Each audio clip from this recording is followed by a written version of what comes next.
పెద్దరెడ్డిని కలుసాల. నమస్కారం పెద్దరెడ్డి. నమస్కారం వెంకటరెడ్డి. ఏంటి దారి తప్పొచ్చావు? వేరే దారి లేక. అర్థం కాల. చిన్నప్పటి మన స్నేహము నా బుద్ధి వలన విరోధమైపోయా. ఇంకా ఇవన్నీ ఇడిచిపెట్టు, మర్చిపోతాం. లోపలికెళ్ళండి. నేను కొట్లాటకు రాలేదప్పా. మీ అన్నతో నా బాధ చెప్పుకోనీకొచ్చిన. నేను 5గురిని కన్నా పాండవులు అవుతారనుకున్నా. పనికి వాళ్ళు ఉండేదారు. నువ్వు ఒక్కడే కన్నావు. అయితే మీ రాజు ముగోడు ఈ సీమ మొత్తం వైలకు సలాములు చేస్తాది. అటువంటి బిడ్డ నాకు పుట్టలేదే అని నాకు నిద్ర పట్టని రాత్రులు ఎన్నో. నీ వంశం రక్తం నాకు కావాలా? నీ కొడుకు లాంటి కొడుకు నా వంశంలోనూ ఉండాలా? నాకు ఆడిబిడ్డ లేరప్పా. ఉంటే తప్పైనా సరే నీ కొడుకు దగ్గర బండబెట్టి ఒక్క మనవన్ని తీసుకుపోయేటోడిని. వెంకటరెడ్డి, బాధప్పా బాధ. అది లోపల లోపల దహించి వేశాంది. పెద్దరెడ్డి, ఇవి చేతులు కావు, కాళ్ళు. నీ ఆడిబిడ్డను నా ఇంటి కోడలుగా పంపించు. నీ రుణం నా జన్మ జన్మలకు తెచ్చుకోలేను. ఏమిటి నువ్వు మాట్లాడేది? పెద్దరెడ్డి, ఇప్పటిదాకా నీ ఇంటికొచ్చి యాచించులోడెవ్వడు ఒట్టి చేతులతో పోలే. ఇప్పుడు నేను యాచిస్తానయ్యా. నేను యాచిస్తాడా కాదా? నాకు అది కాదయ్యా, అబ్బాయి ఊళ్ళో లేడు, వాడిని అడగాలగా. ఆయన అడిగితే ఒప్పుకోడప్పా. నన్ను నమ్మడు. నువ్వు నన్ను నమ్ము.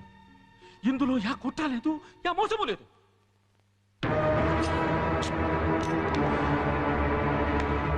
రక్త ప్రమాణం చేస్తాండా. నీ బిడ్డను మా ఇంటి దేవతలాగా చూసుకుంటాం. నీ ఆడి బిడ్డ ద్వారా మేనమామ పోలికలున్న మనముడు మా వంశంలోకి వస్తాడని ఆశ కదా నాకు. మన చిన్ననాటి స్నేహం గుర్తు పెట్టుకొని ఈ ఒక్క కోరిక తీర్చప్పా. చాలప్పా, చాలు.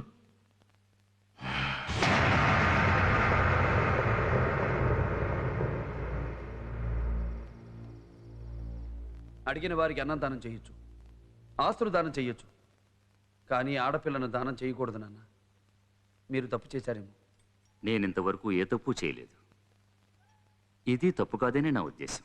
మీ నాన్నగారి నిర్ణయం నీకు నచ్చినా నచ్చకపోయినా ఆయన మాట పోకుండా ఈ పెళ్లి జరిపించు నాన్నా.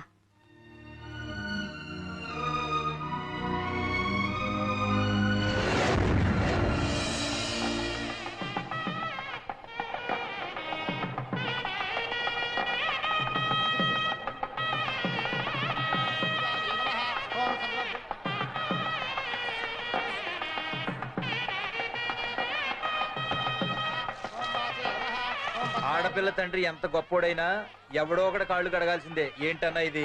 ఏం మేము కడగలేదా ఈయన కాళ్ళు? భలే చెప్తావే. మీ నాన్న చేతులు పుణ్యం చేసుకోబట్టే అన్న కాళ్ళు కడిగే అదృష్టం పట్టింది, తెలుసుకో.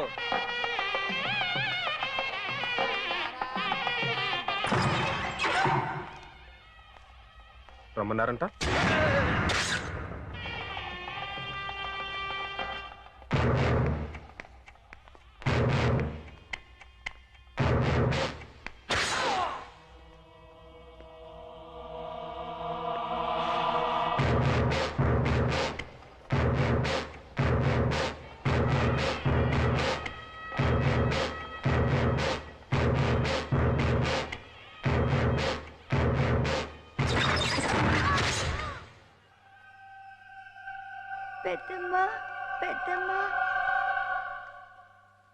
సీమ కట్టుబాట్లు మీరి సన్న పిల్లోళ్లను ఆడి కూతుళ్లను చంపిన సినయంకట్టరెడ్డి అని నాకు చెడ్డ పేరు రాకూడదు. ఈ కుటుంబంలోని శవాలు ఏమైపోయినాయో ఎవరికి ఎప్పటికీ తెలియకూడదు. అర్థమైందా? అయింది.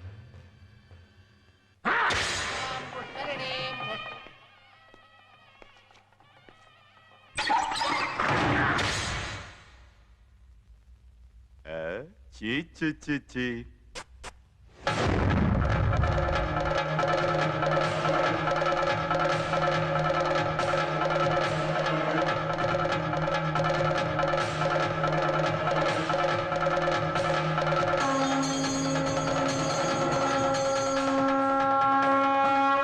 ఏం పెట్టినట్లు వీళ్ళ రక్తంలో దేవుడు సన్న పిల్లోడు గుడక బుసలు కొట్టండే. చంపేయండి, చంపేయండి వీని గుడక. బావగారు రమ్మంటున్నారమ్మా.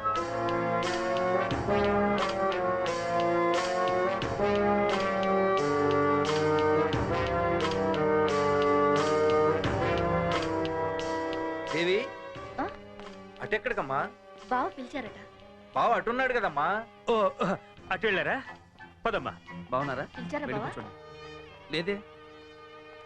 అంటే అది మీతో ఎలా చెప్పాలో తెలియక సిస్టర్తో చెబుదామని. ఏం జరిగింది? మీ నాన్నగారు మీ వాళ్ళందరినీ తీసుకొని పెళ్లిలోంచి వెళ్ళిపోయారు. దేనికి? అదే మా నాయన ఏదో కట్నం గురించి మాట్లాడాడు, అది ఆయనకి నచ్చలేదు.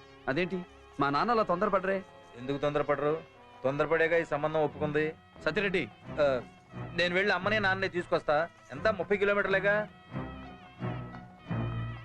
నేను వెళ్ళొస్తా. ఉమ్. నాన్న, ఆ సత్యరెడ్డి పెద్దరెడ్డి గారి ఇంటికి వెళ్ళాడు. ఆడు తిరిగి రావడానికి గంట పట్టుద్ది. వాళ్ళు అక్కడ లేరని తెలిస్తే 5 నిమిషాల్లో ఆ పాపనయ్యన పెళ్లి తతంగం ముగించమను. ఈడ సాగు తతంగం నేను ముగిస్తా. జయరెడ్డి, నాన్న ఈ అంగి మొత్తం రక్తంతో దడిచిపోయినదిరా. కొత్తంగి తెప్పించు. ఏమనుకోవాకప్ప, మీ నాయన కోపం తెలిసి గుడుక కట్నం అడిగిన. పర్వాలేదులే. ఆడపిల్ల వాళ్ళకి అలిగే హక్కు ఉండదని మా నాన్నగారికి తెలియదా? నాన్న ఆ. దుర్ముహూర్తం వచ్చేస్తుందంట. అమ్మాయిని మన ఇంటికి తీసుకెళ్ళిపోవాలి. రాప్పా, చెల్లెళ్ళు జాగరపు నువ్వు. మా నాన్నగారు అమ్మగారు ఉండాలిగా. సత్యరెడ్డి ఇల్లాడు తీసుకురావడానికి. మీ నాయన కోపము ఇంతప్పటి నుంచి తెలుసు నాకు. పైన ఇంకా రాడు. రేపు ఎటు తిరిగి మీ ఇంట్లో కార్యక్రమం ఉండేనే. ఇంకా అటుకు వచ్చి మీ నాయన బతిలట్టలే. నువ్వు రాప్పా, మళ్ళీ దుర్ముహూర్తం వచ్చేస్తాంది. రా.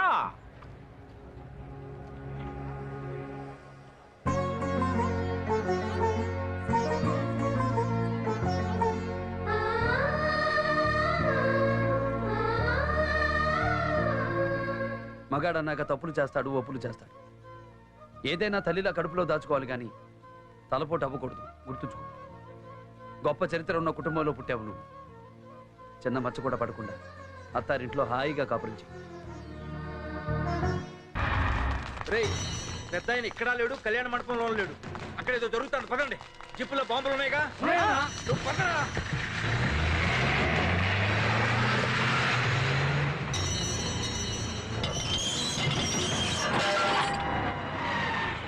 ఏంట్రా నిద్ర వస్తుందా?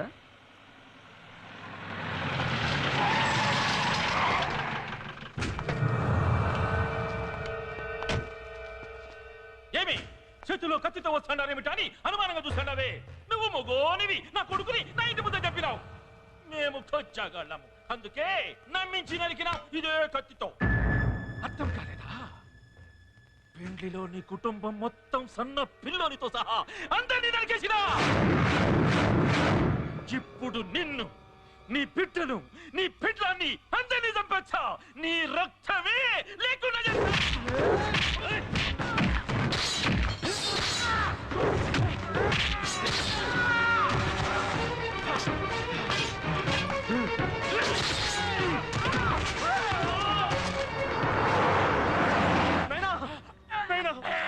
చూస్తాడని నాకేమీ బాధగా లేదురా.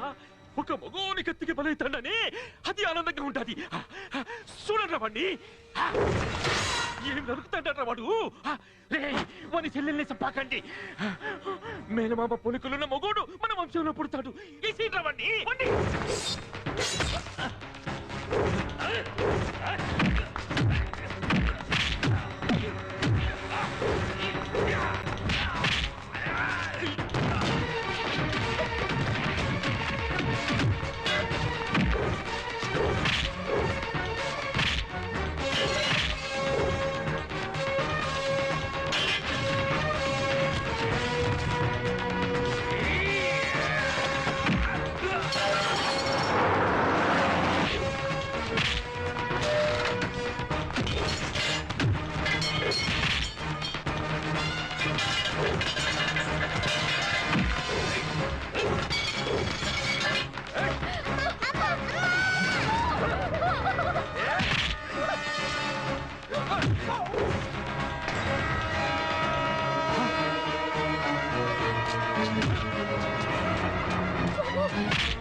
సత్యరెడ్డి నరికేయాలి నా కొడుకుల్ని, నరికేయాలి.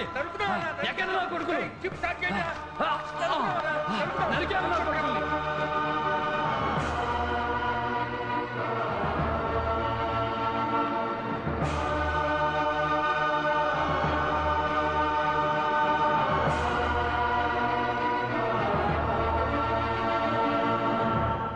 వాడిని హాస్పిటల్లోనే నరికేద్దాం.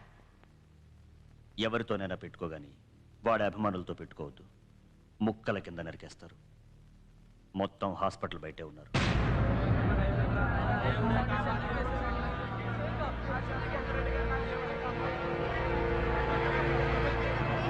వాడు గాని బతికి బయటకొస్తే మనం ఎవ్వరం ఉండం.